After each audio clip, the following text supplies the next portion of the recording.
வணக்கம். எங்கள் அத்தையோட பிளான்ட் கலெக்ஷன்ஸில் ஒரு சிலதை பார்க்கலாமா?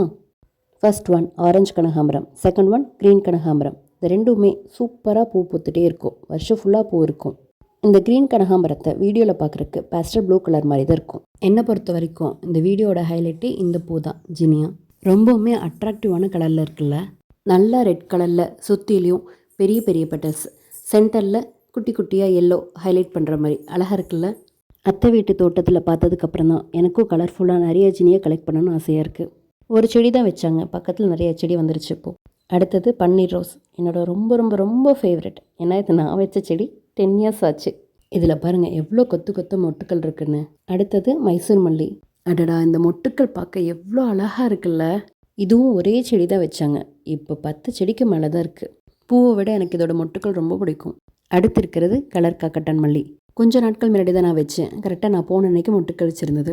வீட்டுக்கு முன்னாடி அழகாக பார்வையாக எப்பவும் பூத்துட்ருக்க மாதிரி ஒரு செடி வைக்கணும்னா இந்த செடியை வைக்கலாம். அலமண்டா பர்பிள் கலர் செம்பருத்தி மாதிரியே அழகாக பூ பூக்கும்.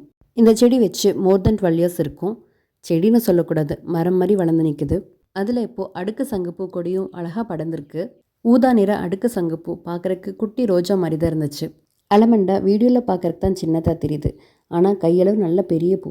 எப்பவுமே வீட்டுக்கு முன்னாடி கண்டிப்பாக இருக்கக்கூடிய ஒரு வாஸ்து செடினா அது வாடாமல்லி தான்.